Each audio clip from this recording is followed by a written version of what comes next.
Cool. Okay, so the meeting is now being live streamed. Without further ado, I'd like to invite up the first negative speaker, Isaac.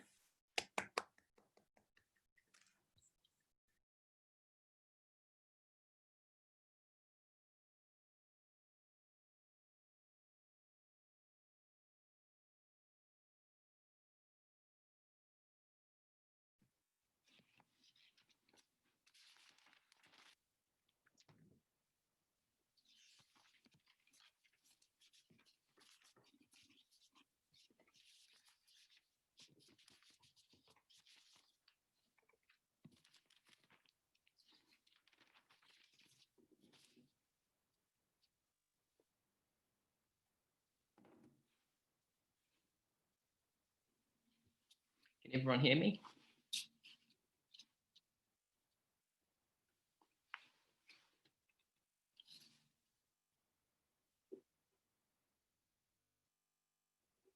The key issue with side affirmative's case is that to regret something, it necessarily has to be worse than any other alternative. Because even if something has issues, that doesn't mean that if it's the best form of government, we say we regret it. On our side of the house, we give you a moderate approach where we say, yes, modern democracy has its issues, but is the best form of government and is increasingly changing to be better. We are so proud to have this realistic team line in today's debate. What is our stance? We support modern democracy. What does this look like? Three things. Firstly, the current system of governments in most of the Western world, in countries like New Zealand, Australia, Canada, and the UK. Secondly, democracies with rights like freedom of the press, freedom of speech, coalition governments in countries like New Zealand, and proportional representation. Thirdly, we support trends and movements within modern democracy under the status quo, like movements towards progressivism in most of the Western world, like movements towards equality, like movements towards voting out people like Trump come November. We're going to win today's debate by proving that modern democracy is a better system of government than any alternative that can realistically be implemented. Three substantives for the House. Firstly, how modern democracy has improved individuals' lives on the ground. Secondly, why modern democracy is a flexible system which is working to improve itself. And Kunli will split, telling you how it creates a very beneficial legal system for the rest of society. Let's now take a look at what side affirmative offered us, some of which will be integrated. Firstly, they told us that modern democracy is unrepresentative, firstly because of centrist politics. Why? Firstly, we think that the rise of centrist politics is just a result of like people becoming more centrist and having moderate opinions when they're exposed to greater diversity within society. We don't think it's a bad thing if governments are representing the will of the people. But secondly, we just tell you that centrism provides better policy and doesn't isolate so many people. Because if they want to talk about unrepresentative government, what does it look like when you have a really far right government? How does that disenfranchise all of those 50% on the left? We think when you have a centrist government, everyone might not get their perfect policies, but it means that more people are more content with the government. We're so proud to support that. Then they told us that minorities are not represented under the current government. Two responses to this. Firstly, we just contest this on like an empirical basis because minorities are becoming increasingly represented. We've got things like Māori seats in New Zealand, which directly provide representation for Māori individuals. We've got things like the US vice president nominee for the Democrat Party being Kamala Harris, the first Black and Asian American individual to be in that position. We think that there's an increasing move towards things like getting more representation for minorities. We're happy to support that, and we think that modern democracy is the best system of government to be able to provide that and change. Then they told us that modern democracy is really bad because it's led to the rise of populist politicians like Trump, like Bolsonaro. A few responses to this. Firstly, we tell you that this isn't a fair characterization of every modern democracy in the world. We think that you can cherry pick a couple of examples, but the reality is in most countries like New Zealand, like Canada, like the UK, we're not seeing the same trends. Secondly, we tell you this just conflicts with the rest of their case, because if they're so worried about centrist politics, populists are clearly not centrist. They're people who are further on the far right. You need to make a choice between what you don't want to stand for, populism or centrism. centrism. Thirdly, we tell you modern democracy is a really, really beneficial system of government to hold populists to account and vote them out in November, like we're going to see with the US. Okay, before I move on to our case, I'll take a POI. When the legitimate democratic slogan for the presidential election is settle for Biden and you have massive amounts of the population feeling massively not represented, how on earth is modern democracy actually representing the views of people? We think that, firstly, Biden represents, when he'll get into power, a greater portion of the US public. But secondly, we just think it's good that modern democracy thinks like that and can get people like Biden into power, get people like Trump out of power. We're happy to stand by that. Okay. Firstly, let's take a look at how modern democracy has improved the lives of individuals on the ground. This is so important in today's debate. 4 reasons for this. Firstly, every individual has the opportunity to be heard at the polls. We think modern democracy provides universal suffrage. That means regardless of your race, gender, or wealth, all individuals have the ability to vote. Crucially, modern democracy is the first system of government to provide this. Importantly, even if minority representation is imperfect in a modern democracy, we think that they still have a relatively significant influence on government. This looks like having things like the black vote in the US, which politicians literally know is so important and contributed to Biden getting into office. It looks like things having seats for Indigenous people in countries like New Zealand. We're happy to stand by that. Secondly, we tell you in modern democracies, governments are more accountable and therefore deliver on policy that enhances the lives of individuals. This is for 2 reasons. Firstly, because with modern democracy has come rights like the freedom of the press, freedom of speech, and the ability for opposition parties to function. But secondly, we tell you modern democracy has provided divisions of the branches of government. What does this look like in practice? It looks like the Supreme Court like shutting down Trump's objection to the Dreamers Act in the US because they realized that it's unconstitutional. That is something where a modern democracy is functioning to hold the executive to account. It looks like Trump being scrutinized by the media in the US and Labour in the UK challenging the government during COVID-19 and getting them to stop a policy of herd immunity. We get that accountability. Thirdly, we tell you modern democracy is providing individuals more freedoms and civil liberties than ever before, because things like gay marriage, abortion rights, and equality for women are being pushed through at policy in most modern democracy. This looks like even in conservative countries like Ireland, them repealing the 8th Amendment and having positive abortion reform. We're so proud to stand by that. Fourthly, we tell you that there's trust in democratic systems in most modern democracy because the government has a mandate to lead and people can have robust discourse. Even if they don't like leaders like Trump, they trust that the democratic system will allow them to have their say in a couple of years, which is happening this year for people in the US. Clearly, modern democracy provides a robust system for people on the ground that fulfills their civil liberties and representation. Secondly, let's take a look at why modern democracy is a flexible system which is working to improve itself. This is important because our case is never that modern democracy is perfect, but it's in a position to be able to, and it is continuing to improve itself. Why do we think that modern democracy allows for these issues to be addressed and rectified? 3 reasons. Firstly, because modern democracy allows governments and political actors to be scrutinized. Secondly, because there are term limits in election cycles, meaning that new people can come in. And thirdly, that just politicians and the public in general recognize that it's an imperfect form of government. People like Churchill have literally said that it's not the best form of government. We think that this means that we can get genuine change. What movements towards improvement are we seeing in 2020? It looks like the Democrats going to be in a position to vote Trump out.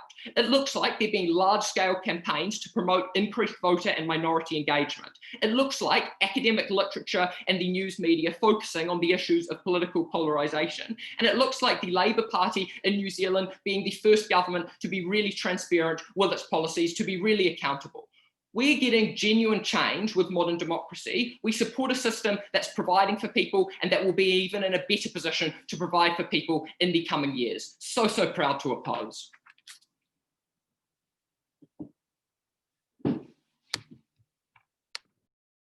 I thank the speaker for their speech and would like to invite up the second speaker of the Affirmative team.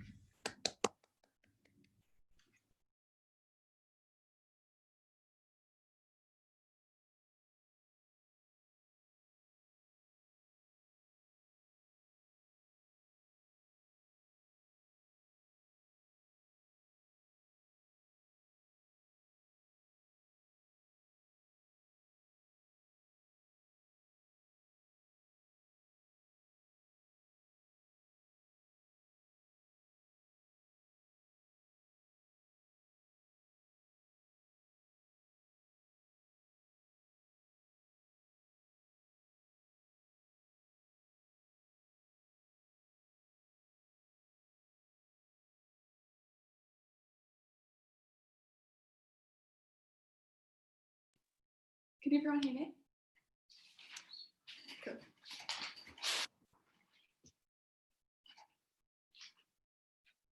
This will be a very interesting debate if it was about whether democracy was good or bad. But unfortunately for SideNeg, that's not the case.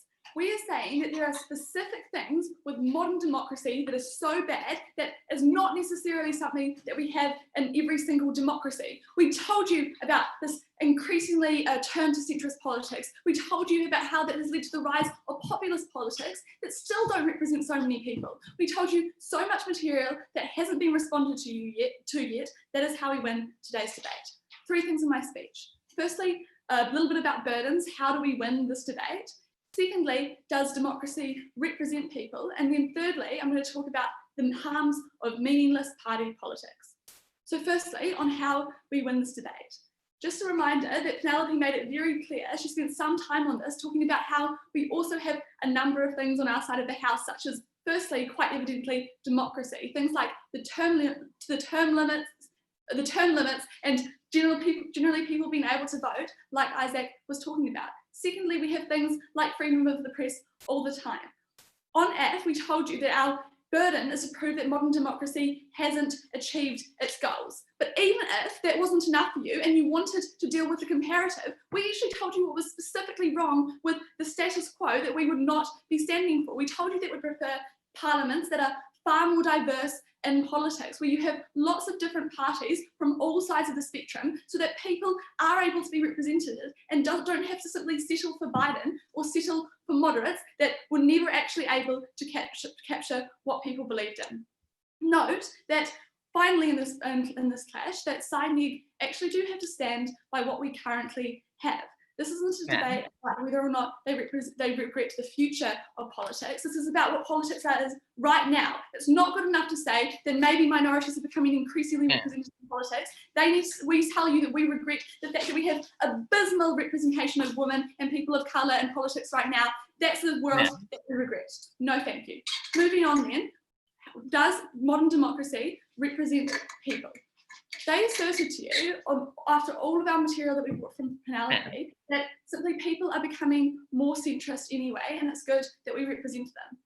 That didn't deal with the fact that we gave you 3 separate mechanisms about why politics was becoming centrist in a way that didn't represent the fact that people aren't becoming centrist. That's because of this rise in neoliberalism that, no thank you, that provided a cue for countries all over the world. That's because of fear-mongering that make people really, really afraid to be seen as a communist or to be seen on all of these different far ends of the spectrum. That sort of fear-mongering from parties pushes people inwards so that they're not really engaging with what people actually care about.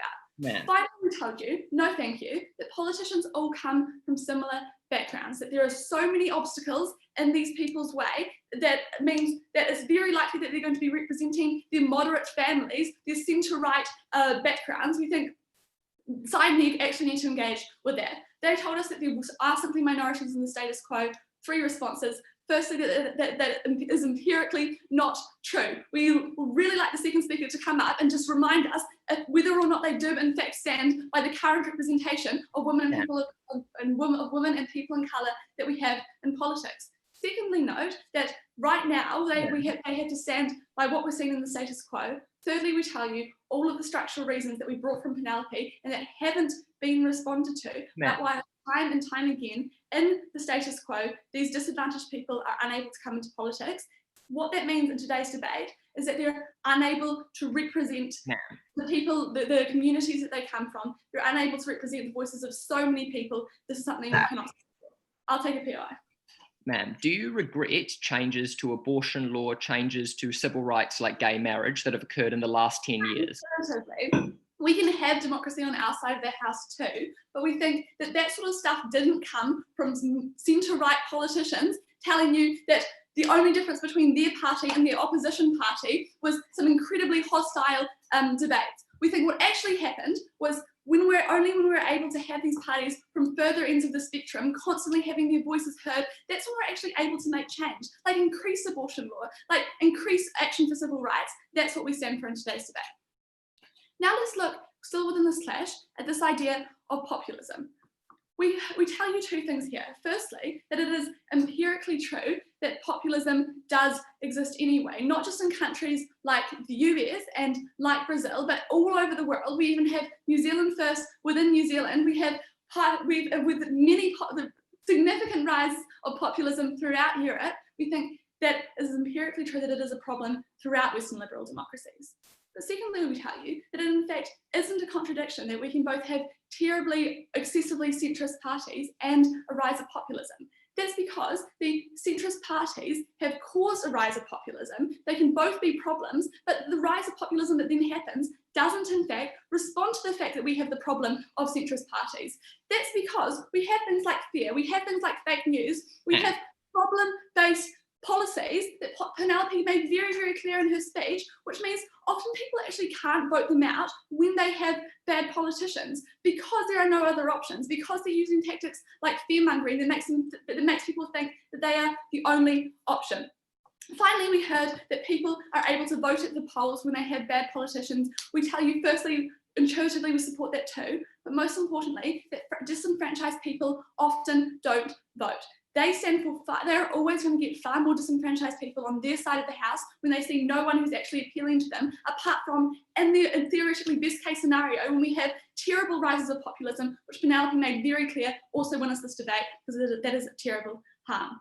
Moving on then to my split about the harms of meaningless party politics. This point proves that the policies that people want to get passed doesn't get through because parties have moved so close together. We gave you 3 reasons why the ultimate stances of parties are so similar. What that means is 2 things. Firstly, that parties still want to distinguish themselves so that people vote for them. Secondly, they want people they want their voters to feel strongly enough about them in order to vote. They still need to achieve this in order to succeed, in order to get in, despite the fact that they're not substantially different from the opposition. What does this then mean they have to do? 3 things. Firstly, they have to become incredibly hostile to differentiate themselves from their opposition. This makes people feel increasingly disillusioned and pushes people away even more, makes people want to engage even less. Secondly, it means that politicians very rarely make concessions. Most Americans support tighter gun control, but Republicans refuse to allow it because they're afraid of being seen as too liberal and people continue to die. Thirdly, politicians do not cooperate. A no-deal Brexit could literally destroy Britain, but Boris and his opposition refuse to find a middle ground because they fear it'll bring them too close together. The only thing that separates themselves is terrible hostile politics that means we continue to have this gridlock. Why does this matter so much in today's debate? It means that we have insufficient policy actually being passed. When people feel very strongly about things, even inside NEG's best case scenario, when they are engaged, this doesn't actually happen because parties still need to be seen as very different from one another. The US still doesn't have gun control. Britain could crash and probably will crash out of the EU, and Labour can't pass half of its policies because New Zealand First can't be seen as cooperating. At the end of today's debate, we prove that people are more representative. We prove that people actually get the policies they want. Very proud to negate. Okay.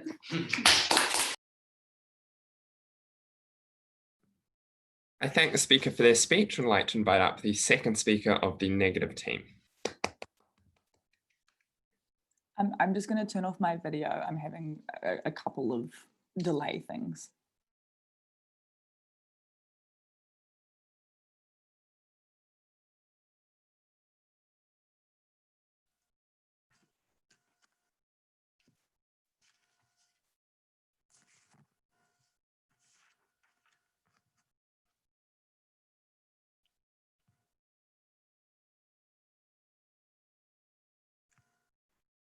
If you believed side F today, then the world would never have produced leaders like Jacinda Ardern, leaders like Obama, leaders like Mern in Finland, and leaders in Switzerland that have produced change, that have captured representation within the parliament, that have represented their people and pushed policy that have helped the people that exist within those countries. Their burden was never enough to prove that democracy has problems, because we agree that democracy does indeed have problems. But their burden was to prove that democracy will never be able to solve those problems, because we tell you that democracy, the modern democracy, is the only system that is going to be able to solve the problems that exist within modern democracy. I'm going to talk to you about three things in this speech. Firstly, does democracy represent the views of the population? Secondly, what are the effects of modern democracy on the people? And thirdly, I'm going to bring you my substantive contribution around the legal system. So firstly then, does democracy represent the views of the population? Because the first thing the affirmative said was that there's a shift to the center, and this is like isolating people around the edges. Look, firstly, we tell you that centrism isn't a bad thing because it means that broadly people's views are represented in government. Like people's views aren't all radical left or all radical right. Their views will be represented in government. But secondly, if we accept that they support a world when there is like a lot of very different parties that all like have very radical different views, then it's going to be very difficult for them to get any sort of representation in government because it's going to be such a small, tiny proportion of each of these like small parties or small people representing them in government. That makes it very difficult for the types of changes that they support to even occur in the first place. That also creates extremely divided populations that are likely to have conflicts like on the streets because they like support different parties or whatever. That's extremely problematic. They need to explain why that's a good thing. Then the second thing they said about this was that nobody knows like who to vote for. Nobody has anyone they want to vote for. Look, this story about like a person on the right only being able to vote for National is just bollocks, right? They can vote for lots of very different parties that exist within our MMP system. They can vote for ACT. They can vote for parties that support their policy.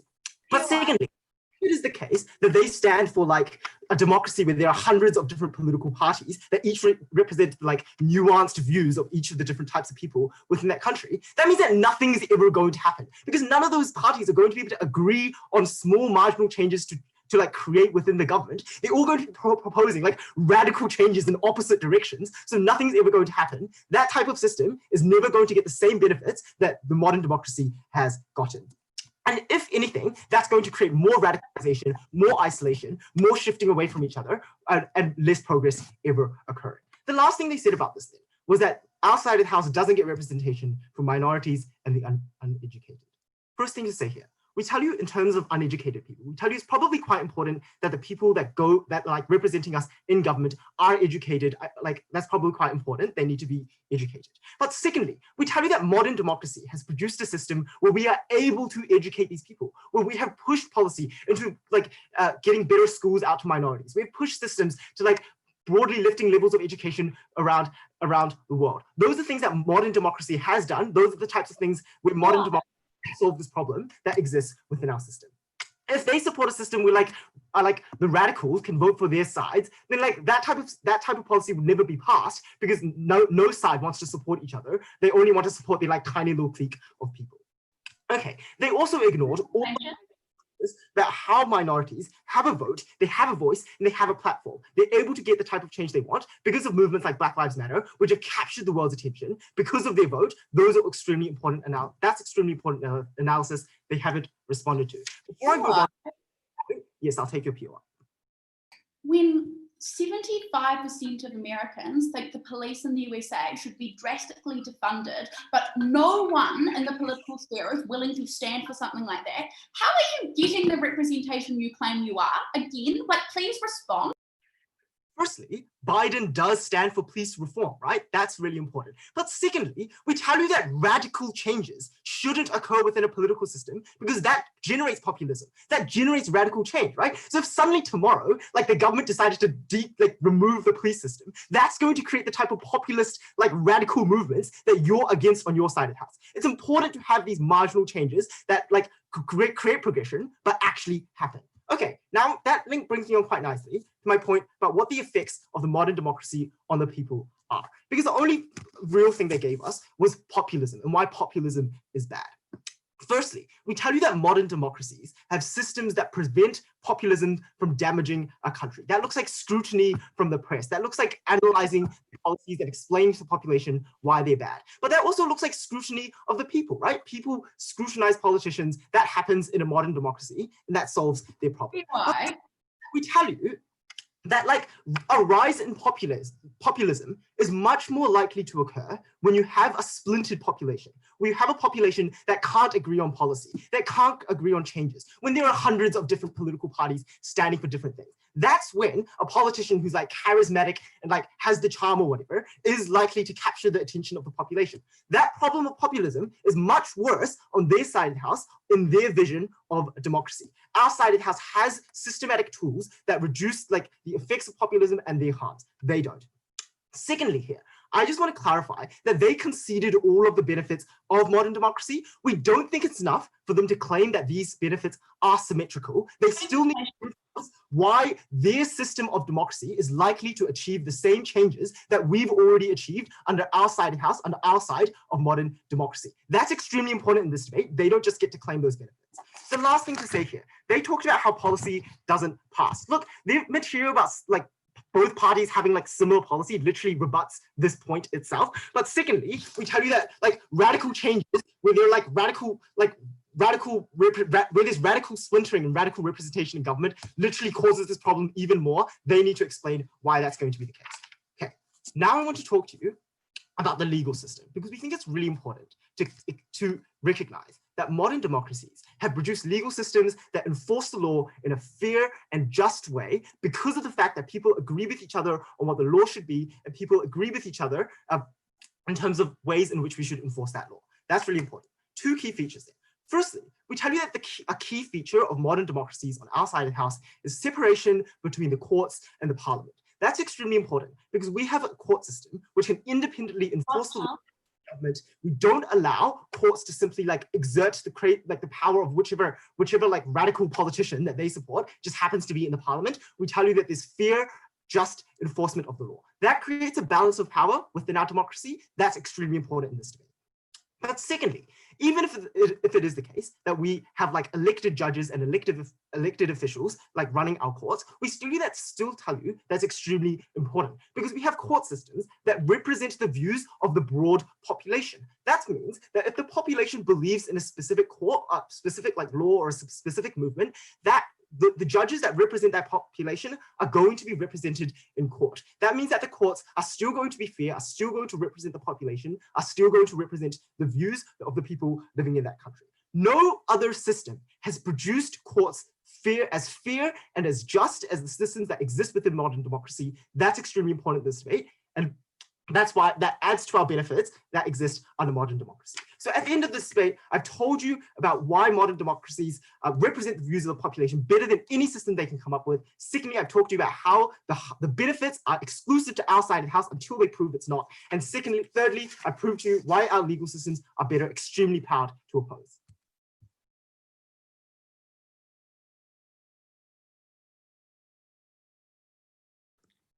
I thank the speaker for their speech and would like to invite up the third speaker of the Affirmative team.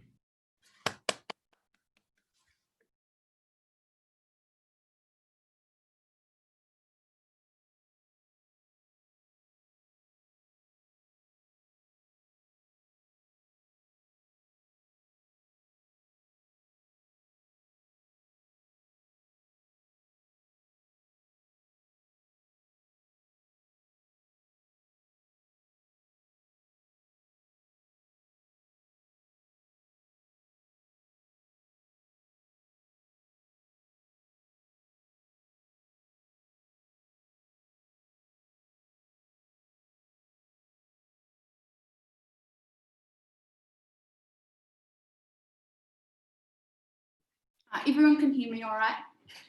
Right? Cool. Okay.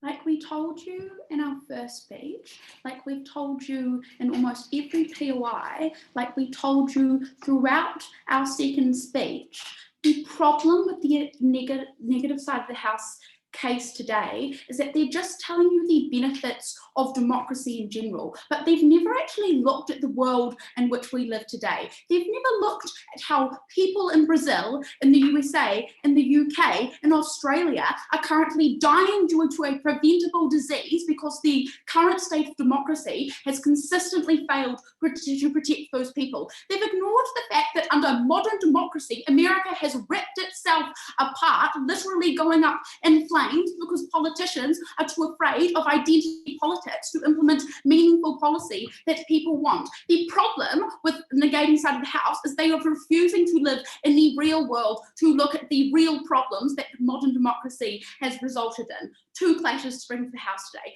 Firstly, how modern democracy fails to represent the views of the population, the harms there. We're going to deal with their ridiculous points on centrism. Secondly, I'm going to bring to you this clash about how modern democracy has resulted in harmful policy which actively hurts but also fails the populations of which it is meant to represent.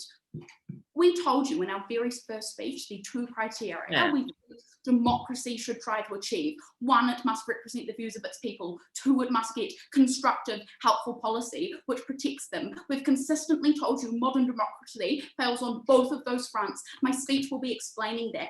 But furthermore, we told you the world we prefer is the one where we still have systems of democracy. We just don't have them in the current state of which modern democracy is in. We think if you need a concrete change we would like to occur, maybe Tony Blair's government in Britain wasn't elected and democracy went down a different path, but we simply think it shouldn't be its current state. The current state is regrettable. What do we tell you within this first clash? I'm just going to deal with the three mechanisms that we brought you here quite systematically because we think the benefits of those still consistently stand. Firstly, we told you that because of the rise of neoliberalism, parties have been pushed to the centre. This was a really interesting idea we had no response to because do you know what they told us? They just tried to model this harm out in their first speech by telling us they were just happy to stand for like more MMP elections and more representative parties. That is them conceding there is a problem which modern democracy doesn't properly represent the views of the people. That is therefore saying that there is a problem there they are trying to fix. They necessarily have to stand for modern democracy in its current failing state. We think we have the problem where parties are pushed to the centre. But then we told you that because the populist views haven't drastically changed, this move to the centre has resulted in people not being represented. Here the response was just they think that they asserted to us that people have become more centrist and therefore their views are represented. We tell you this is a lie that has been fed to you by moderates. We tell you that human experience necessitates people have a broad range of views and values and experiences. What does that mean for people? It means that people will necessarily have very wide-ranging political views because of their different experiences. We tell you, right, but then they tried to come back at second and they said that, okay, so even if people have different views, we think centrism is the best way to represent all of those views. They gave us the example of Black Lives Matter. In my intro, I told you that America ripped itself apart because politicians didn't enact any of the policies that people want. We tell you centrism and moderates are fundamentally ruining democracy. We think that is one of the massive failings of modern democracy. We told you how the centrism has led to rises like Bolsonaro, people like Trump, Boris, Duterte, Modi in India. We've given you all of these examples. They never wanted to deal with them properly. What we tell you here is that centrism don't properly represent the views of the people. What happens, people are massively unrepresented. You have huge problems which result because of that, and it means that you get these really harmful things I'm going to talk about a little bit later in regards to populism. We prefer a world where we have, say, just like more amounts of people like different parties representing different views. But thirdly then, we told you that the actual people in politics are never able to represent the views of the people. The response here was just that, well, minorities are probably going to come. We gave you three mechanisms as to why this current system of modern politics stops people from being able to enter the political sphere. They never dealt with legitimately any of those. Their only response was, well, maybe we're getting like more progressive policy which helps them. We think that's the result of a progressive trend, not modern democracy. In our world, we would hope progressive trends would have continued. Our systems of democracy would have resulted in things like better access, like for education for minorities. But again, we think those massive harms of having people who aren't represented still exist in their world, right? Which still means you have those problems where people are underrepresented. And then they told us that, you know, they don't really want people to be representing everyone's views because we'll get gridlock. We think on both sides of the house, right, there are always going to be lots of people with different views. They need to at least feel like people are being represented. Again, this is how we get those problems like populism, how we get things like countries ripping themselves apart. We think there are less gridlock because parties won't be as concerned in our world with party politics, with really unnecessary things like that. Before I move to this next flash, I'll take you why. Could you walk us through how, in a hypothetical country using your political system, is going to get radical gun reform or gun reform at all when there are parties that literally want reform in opposite directions? Okay, I'm going to give you the example of America, which exists in your world under modern politics, right? This is where legitimately 70% of the population want gun reform. What has happened? No gun reform because there isn't enough political capital. Parties are playing into identity politics. They don't want to seem too extreme. They want to appeal to centrists and moderates. In our world, say we have the majority of the population voting for a party which supports gun reform, we then get that gun reform. Okay, 30% of the population aren't happy with that. We don't care. Democracy has to represent the majority view, but not just the moderate view. Then into how we get harmful policy. I've proved to you how it's never going to be representative. It fails in those forms. We told you at Split that you have political gridlock in their world. They never actually responded to this. What this means is before you even get harmful, like populist politicians, you just have no policy being through because of the nature of identity politics, because of the way in which parties currently structure themselves. That is just the very real state of current democracy. They need to deal with it. They consistently haven't. Those harms still stand. But then we told you how it's necessitated the rise of populism because people don't feel represented. We told you they whip up fear amongst people who look to the elites and say, no one represents me. That gets harmful policy, which actively hurts minorities. This is the 70% rise in hate crimes after the Brexit vote, which occurred on minorities in the UK. Then we told you it's necessitated the rise of fake news and misinformation. They never dealt with those harms. That's why we have the rise of QAnon, where millions of people now think coronavirus is a scam and refuse to wear masks. That is killing people because of modern democracy. Then we told you how we necessarily get incredibly bad policy because populists are problem focused. They never dealt with those at all. The only benefits they gave you was just about Fade's idea of increased accountability. We dealt with this at second about how we just get those in a system of democracy. At the end of this debate, modern democracy has failed to represent the views of the populace. It fails to deliver them effective, meaningful policy. Incredibly, incredibly proud to affirm.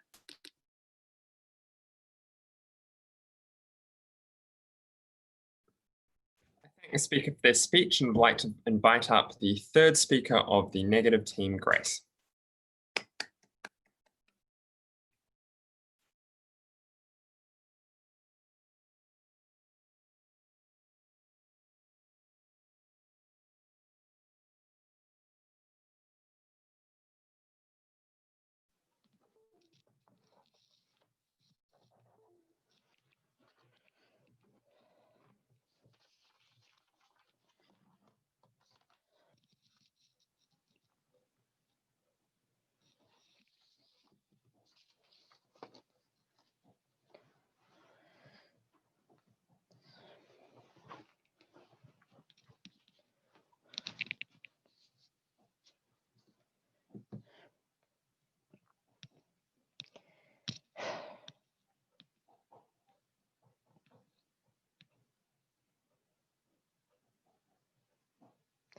AF never wanted to admit this because they wanted to live in a world where they could get the best of both worlds, where they didn't have to accept that if Tony Blair was not elected into government, the real state of our democracy right now would be far more polarized, would be far less centrist, would get far less change, and would have far more people on the extremes, would get far more people like Trump, like Bolsonaro into government. We think the comparative that we're going to engage with in this debate is AF necessarily having to stand for the fact that there will be a rise in extremism, there will be a rise in polarization in a democratic world that they stand for.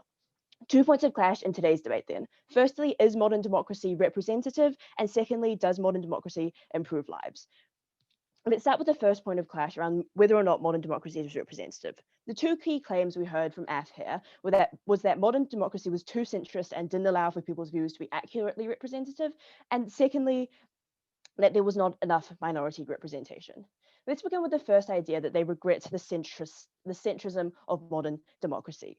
AF necessarily has to stand for polarization because at the point at which they tell us that they want every person to have a candidate that represents them, that is accurately able to represent their views, they need to stand for candidates who are on the extreme right. They need to stand for candidates who are on the extreme left. And they also need to stand for about hundreds of candidates to ever be able to get accurate representation for all of those people that they want. They told us that they don't like Biden centrism because it disenfranchises people. We disagree with this. Our first response here is to tell you that Barack Obama, no thank you, showed an ability to get in that wasn't extremely centrist. We told you that people were able to engage with someone who wasn't as centrist, and that the modern democratic system does allow for these things to happen. But we also tell you that we support Biden. We tell you that Biden proves that the Democratic Party and that people on the left of center are able to collaborate. They're able to come to agreements. That means that that is inclusive. That means that everyone's views get represented. That people on the left get Black Lives Matter. That people closer to the center get the reforms that they want. We tell you this shows compromise under modern democratic system. We think this is incredibly important for getting change that people need. We tell you that Trump does not represent centrism. We tell you that Trump is exactly the kind of thing that you would get under their side of the house when you get a rise in extremism, when you get a rise in polarization. Secondly, we tell you that more people become disenfranchised under their side of the house because extremism rises. Then we tell you that when extremism rises, that when you get more rightist candidates who support far-right policies, we tell you that this is incredibly bad and disenfranchises a whole lot more people. We tell you they weren't willing to engage with the reality, which is that differing people have different amounts of political capital. This means that if you do have a rise in extreme right candidates, those are the people who are likely to get more donations. Those are the people who are going to get buy-in from rich white men at the top of our society. This means that you're going to disenfranchise far more people on the left when you support those extreme people, because you're not going to get proportional representation when that representation and that support comes from people with more political power. Thirdly, we tell you that everyone having a candidate doesn't get you representation. We tell you that it doesn't get you any, we tell you that representation in parliament doesn't get you change, because when you have hundreds of candidates, Kunle told you that we got gridlock. We don't think Izzy's response to this was enough to tell you that centrism gets gridlock because you don't get enough policies getting passed. We tell you when you have hundreds of candidates who all want minor marginal changes in policy, that's when you face the situation of gridlock. That's when you face no policies being able to be passed. We tell you centrism is able to engage people across the political spectrum, and we tell you it's able to encourage cross-aisle discussion.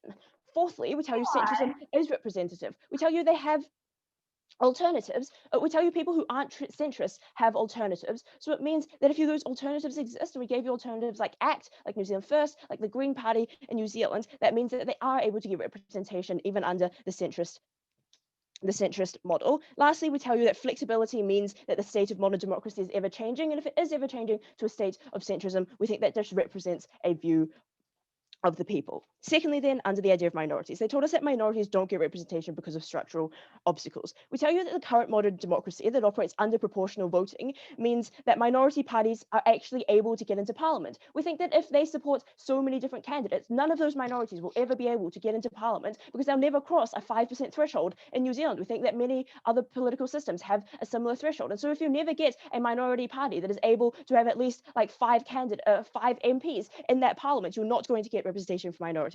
We also told you, secondly, that the tiers of government that exist under our democratic system means that minority views do get through. So that means like the electorate MP who represents your region, if you're a minority region, you're able to get your view represented through those through those pathways. Thirdly, we give you examples like Jacinda, we tell you examples of Kamala Harris, like Marin in Finland. These are direct products of modern democracy. They wouldn't exist under their version of extremism because they necessarily get louder voices on the right who oppose these kinds of people, who oppose these kinds of changes. If they stand for extremism on the right, they stand for structural oppression of minorities, because you're never going to get that when you don't have centrism, when you don't have collaboration. We tell you the way to get change for minorities is for wide-scale social change within society. That means changing social perceptions. That means doing it in a gradual way that doesn't disenfranchise the right, that doesn't anger anyone, that doesn't cause that doesn't cause the media to have a field day. We tell you it means that you need reasonable change that is gradual, that engages all of society and that allows society to accept this as a gradual,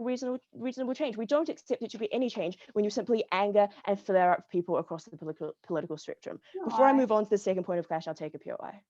Even if it is regrettable, at the point where a government is majority far right and accurately represents the views of its population, how is democracy achieving its goal of representing people? We think that modern democracy has allowed for functioning opposition parties. We think that it allows that there's enough trust and buy-in to the political system. That means minorities, if they know that they have the ability to have reasonable change, it means they'll go out to the polls and vote. We think that under their system, they'll have a huge rise in people on the extreme right, because they want to get rid of all centrist parties that are actually able to engage some people on the right and actually get some sort of collaboration. Secondly, then, does modern democracy improve lives? The only claims here was that populism was a bad thing and that you have party politics. Firstly, we tell you that the modern democracy as it exists allows populism to be held to account. This means that you get centrist politicians who show you that they are able to get real political change. If we tell you that if they support more extreme people on the right, this causes a rise in populism, because people will turn to those extremist populist views when they see that there's no one who is being more moderate, who is being centrist, who engage them and get them and engage them with collaboration with the other side. Secondly, then, we tell you that governments are accountable due to the division of branches of government. And as I responded to in that POI, we tell you that you need trust and buy-in to the political systems to ever have governments that are accountable. We tell you their side doesn't get accountable governments because you disenfranchise people, because you don't get trust and wide-scale buy-in from the public when you have people who aren't centrist, who aren't representative of the entire population. Thirdly, we tell you that change occurs because Thirdly, we tell you that we don't accept their characterization of gun reform not happening because of centrism. We tell you the real reason that gun reform isn't happening is because you have the minority people being more representative and having more power. We tell you that the 30% who don't support gun reform are the exact kinds of people who are Trump supporters, the exact kind of people who are in parliament, because those people have more power. We think that their side will inevitably get more people like that, who have more power, who are able to just screw majority views, people who aren't going to engage with centrist views, because we think that gun reform is a relatively centrist view under modern democracy when 70% of people support it. So we don't think the rise of extremism gets you change there. Lastly, we don't think we heard enough response around how democracy is flexible. We think we are justifiably allowed to stand for a system that is flexible, because the state of modern democracy is a state that is ever-changing, a state that allows for that change to occur. We're the side of the House that supports representation and improvement. We're happy to stand behind modern democracy. I thank the speaker for their speech. As is traditional, we'll now reverse the speaking order. So for an epic reply speech, I'd like to invite up Isaac.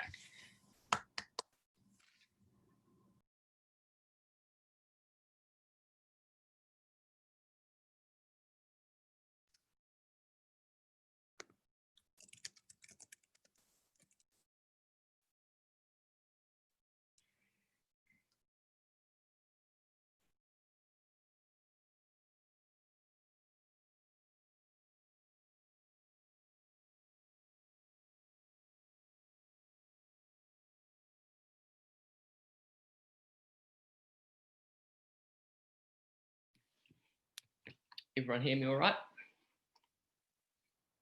Perfect.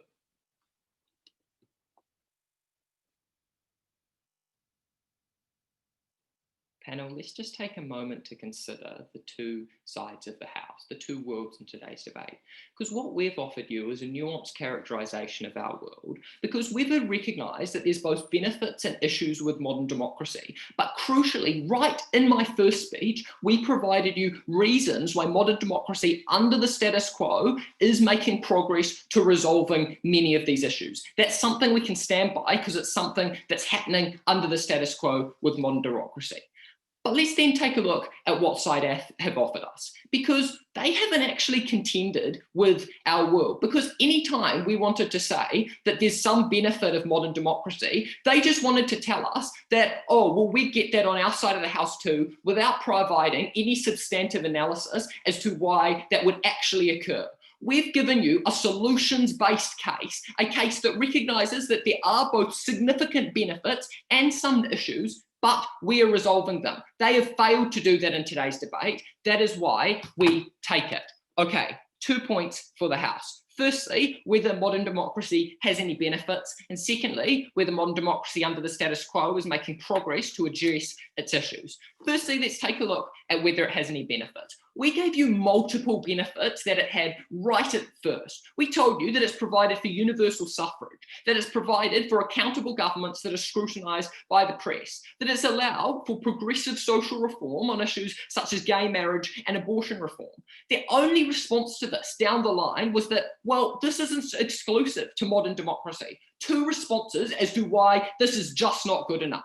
Firstly, because it is a feature of modern democracy, therefore we think that we can take it on our side of the house because it's something that occurs in modern democracy. We didn't say all down our line that all of the issues with modern democracy are just issues with any system of government, therefore they're null and void in today's debate, because that's not fair. We get to take some of the benefits of modern democracy. But secondly, we tell you they have not explained how they get these benefits on their side of the house. And actually, we've told you down our line that it's harder to get these benefits when you have governments made up of heaps of really small parties, because you have more right-wing conservative small parties that aren't moderate that are going to oppose things like abortion reform, like gay marriage. You have less policy passed, less progressive policy passed, because you have gridlock in government. You have less accountability because it's split between like 27 different parties that's making up this weak coalition government. At the end of this point, clearly we've shown that modern democracy has exclusive benefits, and that is why we think it's a justifiable system of government that we should not be regretting. Secondly, then, let's take a look at whether modern democracy under the status quo is making progress to address its issues. Because there were two broad categories of issues that we dealt with in today's debate. There were issues like centrism and parties being more moderate. And to that, we told you that not only this conflicts with their polarisation material, but we have directly told you why this actually is positive and gets governments that are far more representative and that are actually able to pass policy. So these issues that they tried to point out as fatal were not. We accepted that they were part of democracy and showed why they could be beneficial. But then there were issues like the representation of minority and the rise of populists. And to that, we told you that we recognise these issues. I said in my first speech that we don't think that democracy is perfect. But crucially, what we said is because modern democracy has systems in place to allow for scrutiny of governments, to allow for functioning legal systems, as we told you it's split, to allow for an accountable government, accountable branch of the executive, and to allow for transparent governments, we get change on these issues. We have a system of democracy on our side of the house that actually has benefits and that is right now, as we speak, dealing with its issues. I'm so proud to stand up with Team Reality in today's debate. So proud to oppose.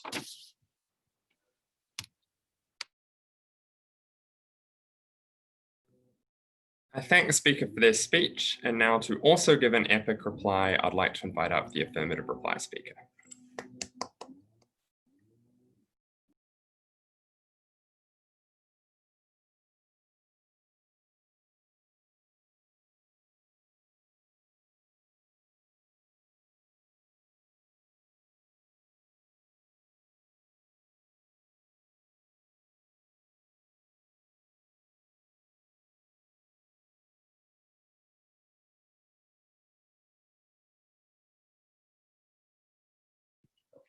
Can everyone hear me?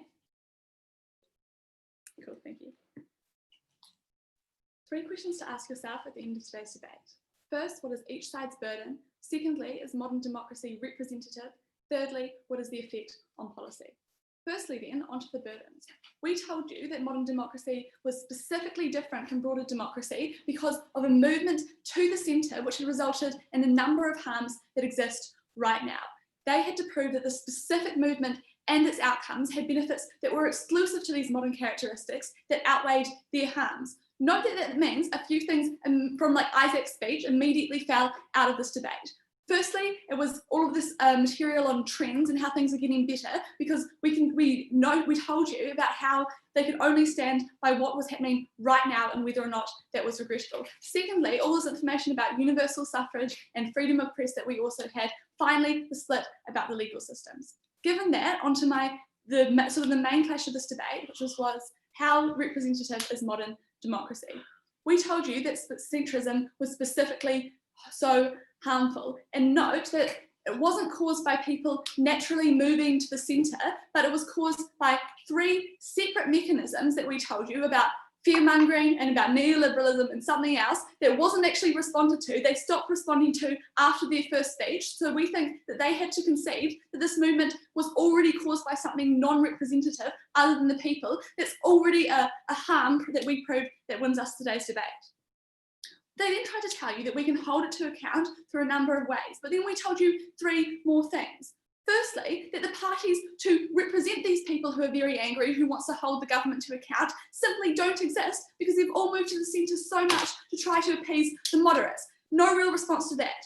Secondly, we told you that people are now so disenfranchised from politics that they're not trying to hold the politicians to account anymore. They stop voting, they stop engaging. The reason that exclusively happens in modern democracy is because they don't see parties that really represent them, because we only have centrist parties. There was no real response to the mass disengagement that occurs. That means all of the material about how people are able to be held to account actually falls out of today's debate. Finally, we told you that there's a massive rise in fake news. There was also no response to that. It means people can't actually understand what's really going on in politics. No response to that also means that there are more ways that these things cannot be held to account, that not only is this centrist movement non-representative, but it cannot actually be made better.